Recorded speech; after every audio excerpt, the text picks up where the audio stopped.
আসসালামু আলাইকুম।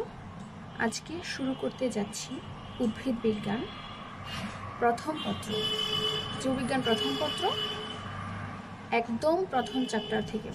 আমি চেষ্টা করব প্রত্যেকটা সবগুলো অধ্যায়েরই ছোট ছোট ভিডিও করে সম্পূর্ণ অধ্যায় কভার করে নিতে। এটা তোমাদের একাডেমিক এবং অ্যাডমিশন দুইটার জন্যই অনেক হেল্পফুল হবে ইনশাল্লাহ। তো শুরু করা যাক। একটি আদর্শ উদ্ভিদ কোষ। আমাদেরকে সবার আগে পড়াশোনা উদ্ভিদ বিজ্ঞানের শুরু করার আগেই প্রথমেই জানতে হবে একটি আদর্শ উদ্ভিদ কোষ কি।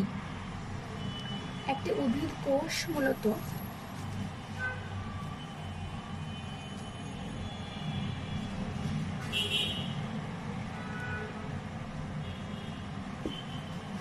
উদ্ভিদের গাঠনিক একক।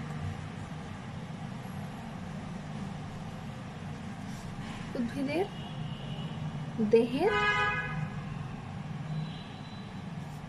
গাঠনিক ও কার্যকরী একক।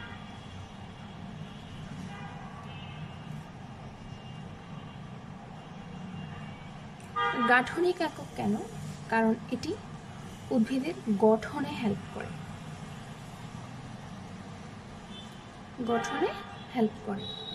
আর কার্যকরী একক কেন?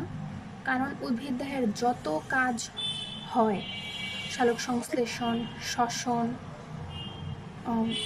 এনিথিং, সব কিছু এটার কোষের ভেতরেই হয়। সকল কাজের কি লিখব? সকল কাজের কাজই। কোষ সকল কাজের কাজই, মানে সকল কাজ কোষের মধ্যেই হয়। তাই এটি উদ্ভিদের কার্যকরী একক এবং গাঠনিক একক। এখন আমরা জেনে নিই যে একটি উদ্ভিদ কোষে মূলত কি কি আছে।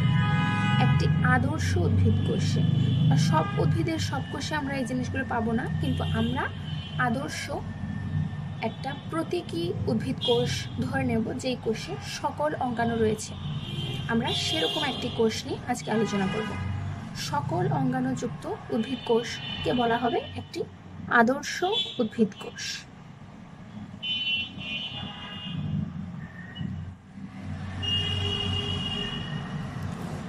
একটি আদর্শ উদ্ভিদ কোষ, এই আদর্শ উদ্ভিদ কোষে দুইটি অংশ থাকবে, একটি জড় এবং একটি সজীব বস্তু।